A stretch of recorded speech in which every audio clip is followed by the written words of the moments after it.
In 2016, I uploaded my first Halloween video, and because it was an election year, I made the topic about something that I think all freedom-loving Americans should be afraid of, an American dictator.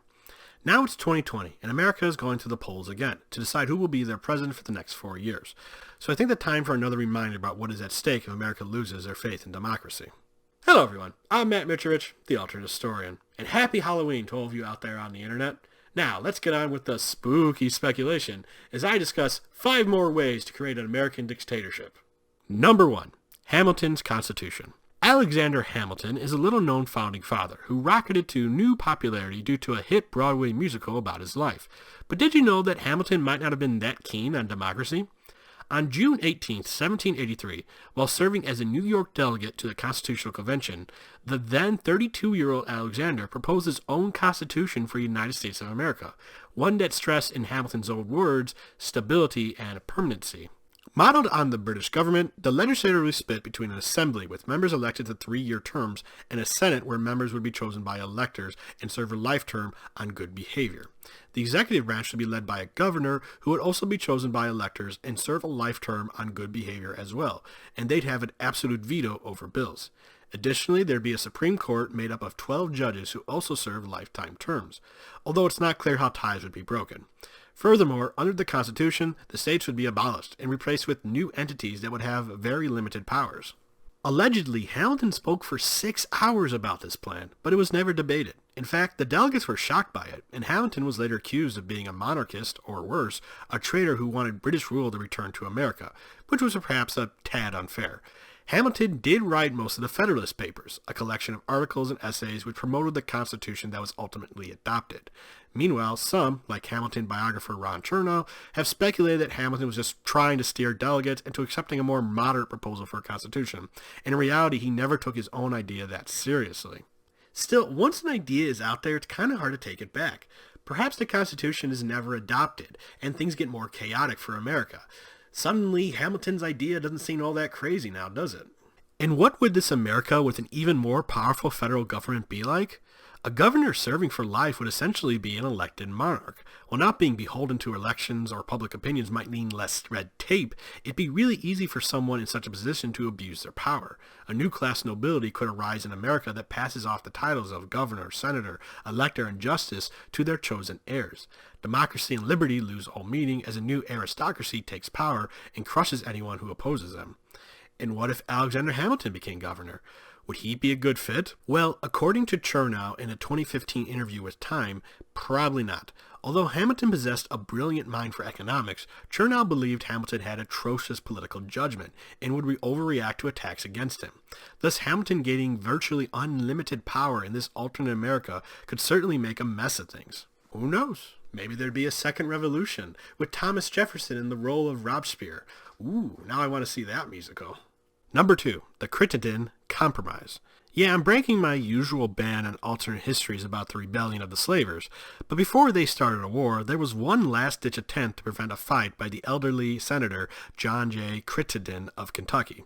On December 18, 1860, Crittenden proposed 6 new amendments to the Constitution that, among other things, guaranteed slavery in the slave states, allowed slavery to expand to the western territories south of the 36-30 line, required the federal government to enforce fugitive slave laws, and, most importantly, included an amendment that stated that none of these new amendments could be repealed. Although the compromise proved popular among Southerners, it was rejected by Republicans, which included then-President-elect Abraham Lincoln, who opposed any expansion of slavery in the West.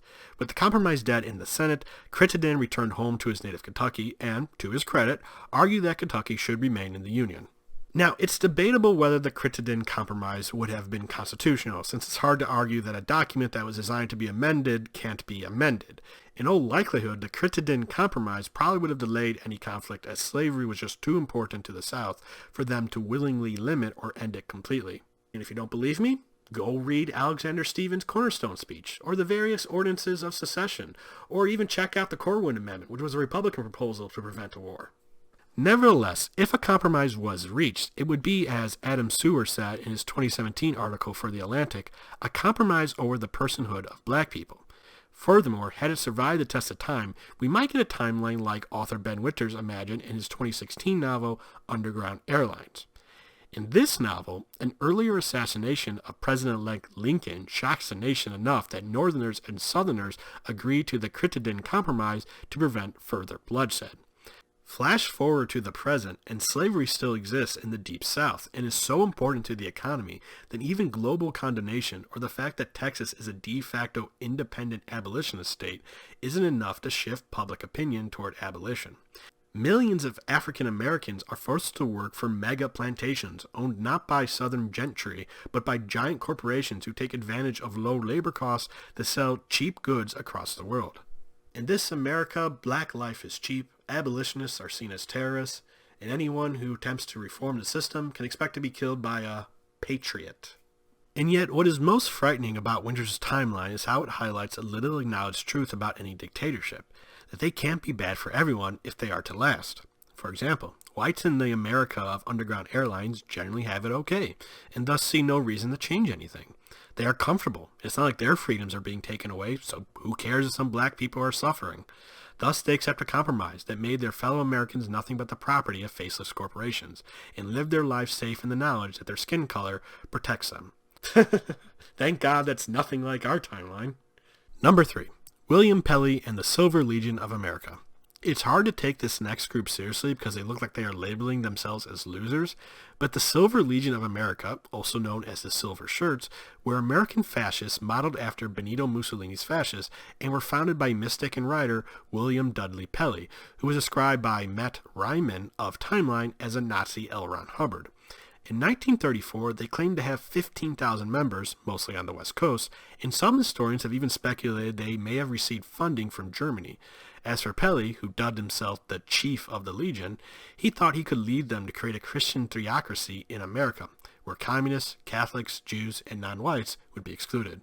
Or, to put it another way, good old-fashioned American racism. Pelley ran for president in 1936 as a third-party candidate of the Christian Party, but was only on the ballot in one state and gained just a couple thousand votes. Afterwards, the Legion went into decline and disappeared entirely after America entered World War II. Pelley himself was arrested in 1942 and spent several years in jail, and afterward he dedicated the rest of his life to UFOs. And yet, despite being on the political scene for only a short time, Pelley and his Legion became so well known that even Sinclair Lewis mentioned Pelley by name in his 1935 novel, It Can't Happen Here, which was a story about a fascist takeover of America. You can even have Pelley take over America in Paradox's Hearts of Iron 4. But while the Silver Legion doesn't sound like much of a threat, groups like them still exist today, such as the Proud Boys, which makes you wonder if they could have taken over America. As historian Bradley W. Hart suggests, an America that is so mismanaged after the start of the Great Depression and isn't drawn into World War II by an attack on Pearl Harbor could see fringe politics become more popular. We could see communists holding rallies in American cities, which causes the rich elite to throw their support behind fascists like Pelley, whose Christian party is coming to dominate the western states. Soon, the Silver Legion, with the help of a suspiciously large number of volunteers from Germany, is being deployed in cities to fight the communists, although a lot of Democrats and Republicans are being targeted. Nevertheless, people are too scared of a Bolshevik-style revolution to care, and Washington is unable or unwilling to act, causing the people to lose faith in their leaders. Sensing his moment, Pelley rallies America's fascists around him and marches his legion on Washington. He seizes control of the government and the states, desperate for someone to do something about the chaos and the struggling economy, fall in line. Thus, America's experiment with democracy ends, and the Axis nations gain a powerful new member. Number 4. Huey Long. Huey Long, also known as the Kingfish, was the one-time governor and later senator from Louisiana. A populist to some and a would-be dictator to others, Long was unique for a Southern politician at the time because he avoided race baiting or appeals to Southern heritage and instead addressed the economic concerns of the poor working class of his state, making his victory seem like a public backlash against big business and the political establishment. As governor, he seized control of the bureaucracy and required officials to donate a portion of their salary to his election campaign. He would personally show up in the legislature to bully representatives until they voted his way. He even used his bodyguards to attack and kidnap reporters while he denounced their, quote, lying newspapers. There was also accusations of Long using bribes and voting fraud to accomplish his goals. Nevertheless, while Long amassed power, he still gave back to the people, which included modernizing Louisiana's road network and expanding public education. Long was later elected senator of Louisiana in 1930, but didn't assume the seat until 2 years later when his term as governor ended. During that time, he even had to use the National Guard to prevent his own lieutenant governor from declaring himself governor. As senator, Long rose to national prominence during the Great Depression for his criticism of President Franklin Delano Roosevelt's New Deal.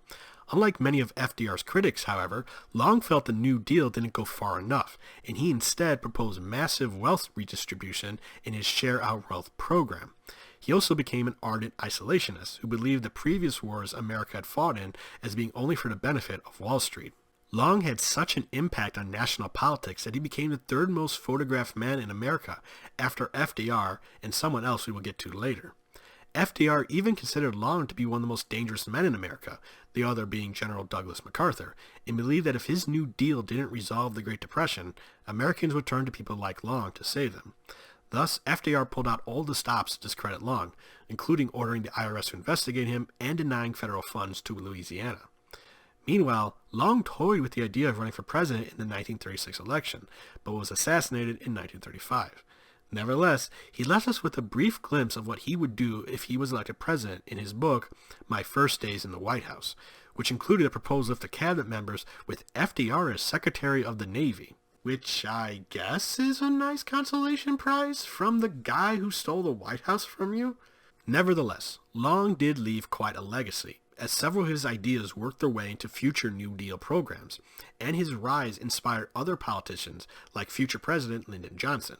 Historians, however, have been critical of him, with David Kennedy saying that Long's time as governor of Louisiana was the closest thing to a dictatorship that America has ever known. And yes, some have even called Long a left-wing version of Trump, but you could also say he's an earlier version of Bernie Sanders, at least in terms of their political slant. Long also shows up as president in a lot of alternate histories, including Brendan Du Bois's novel American Eagle and Barry Malzberg's short story Kingfish. It also believed he inspired Sinclair Lewis when he created the dictator who came to power in It Can't Happen Here. But could Long have been elected president? Perhaps if FDR became incapacitated in some way and his successor does not carry out the New Deal, Long might be able to secure the Democratic nomination in 1936. Or maybe Long runs as a third-party candidate, seizing enough votes from FDR that a Republican wins in 1936. And then he tries again in 1940 after Republicans botch their handling of the Great Depression. Or maybe he could run as a third-party candidate and gain enough states that no candidate could win a majority in the Electoral College, and the vote would have to be decided in the House of Representatives. If elected president, Long would seize control of the country much the same way he seized control of Louisiana. Every bureaucrat would be bound to him. Long's family and friends would hold positions of power, and his opponents would be silenced. The people would be mollified by his Share the Wealth programs, happy to have some relief from the Great Depression, even as the democratic foundation of America was eroded away. And when World War II began, the isolationist Long would probably keep America out of it, and perhaps even trade with the Axis powers, even as their armies were ravaging the Old World. And maybe in some distant corner of the multiverse, Long was elected president. In 1938, a sociologist allegedly ran into some kids in a poor part of Louisiana, where they claimed that not only was Long alive, but he was president. Simple ignorance, or did this sociologist slide into an alternate timeline? You decide. Number 5. Charles Lindbergh. Remember when I mentioned that Huey Long was the third most photographed man in America in the 1930s? Well, the second most photographed man was this guy, Charles Lindbergh, who comes up a lot when discussing potential American dictators, especially with Daniel Easterman's 1997 novel, K is for Killing, and Philip Roth's 2004 novel, The Plot Against America, along with its 2020 HBO adaptation. But who was Charles Lindbergh? Well, he was a famous aviator who at the age of 25 flew the first solo non-stop transatlantic flight between New York City and Paris in 1927. This earned him multiple awards, and Time magazine named him their very first Man of the Year in 1928. He was also an inventor and created things like a watch to make navigation easier for pilots, and a pump that could make heart surgeries possible. He even helped rocket pioneer Robert Goddard secure funding for his research. And because I'm sure it'll come up in the comments if I don't mention it, his son Charles Lindbergh Jr. was kidnapped and murdered in 1932. Due to the media circus surrounding the matter, Lindbergh and his family fled America for Europe and did not return home until 1939. There was, however, a dark side to Lindbergh. He believed in eugenics and thought white men should seek wives who had good genes and avoid inferior blood mixing. Additionally, Lindbergh expressed pro-German views in his writings and speeches, seeing Hitler as Europe's greatest defense against the Soviet Union, who he feared would wipe out white people in Europe. He even supported various anti-Semitic conspiracy theories, such as the old stereotype that Jews control the media and government. He became a spokesperson for the America First Committee, an isolationist organization that tried to prevent American involvement in World War II, that attracted isolationists, such as future President Gerald Ford, and even some fascist sympathizers. He even befriended the industrialist and infamous anti-Semite Henry Ford. Some have defended Lindbergh, pointing out that his beliefs were common among Americans at the time, and that despite his Nazi sympathies, he was deep down a patriot who thought that it was in his country's best interest to stay out of foreign wars. And yet, there were plenty of Americans who didn't share these ideas at the time, and there was backlash to Lindbergh's anti-Semitic speeches, including libraries removing his books and streets named after him being renamed. Oh no! Someone should have told our grandparents that cancel culture is bad! But could Lindbergh have been an American dictator? Sure, a 1939 poll found only 9% of Americans wanted Lindbergh as president, but I wouldn't dismiss the possibility entirely. Some American firsters did want him to run for president, and using his popularity, he may have been able to rally support in the Midwest, where his America First, anti-communist, and anti-Jewish speeches were popular. He could call upon the support of his old friend Ford, and perhaps unite anti-war and pro-German Americans under one banner. He may even have been able to earn the Republican nomination in 1940 as a means of preventing FDR from winning an unprecedented third term in office. And what would America be like under President Lindbergh? Despite his Nazi sympathies, I think he would keep America out of World War II in Europe and refuse to supply arms to either side, as he did speak out against FDR's policy of Lend-Lease that provided arms to the Allies. This could mean that Britain wouldn't be able to resist Germany alone and would sue for peace, allowing Germany to focus completely on the Soviet Union. Considering how anti-communist Lindbergh was, my guess is he'd be willing to allow some arms shipments to Germany to keep them in the fight. And what of Japan? Well, considering that Lindbergh in our timeline thought America's policy in the Philippines would invite war, my guess is he would give them their independence ASAP, and otherwise not antagonize Japan, so no embargoes on them like in our timeline, which means they would be free to wage war across East Asia. And would Lindbergh persecute Jews and suspected communists in America, much like what happened in Nazi Germany? Maybe not, as in our timeline, Lindbergh seemed disturbed by what happened after touring a concentration camp, but then again, maybe this alternate Lindbergh would have a change of heart. Maybe he would see the need for a final solution in America. An industrialized murder of men, women, and children would come to the home of the brave. And those are 5 more American dictatorship what-ifs for you all. Perhaps I'll do this again in 2024, but for now, hopefully, I made my case on how fragile democracy can be in America. There is never a guarantee that my country will always stay free, so we should remain vigilant for those who seek to tear down democracy. I hope my fellow Americans keep that in mind when they go to the polls in this election, and every election that hopefully comes after it. Well, that is all to say this Halloween. If you enjoy what I do, please like, comment, subscribe, share this video, or support me on Patreon. I'm Matt Mitrich, the alternate historian. Bye.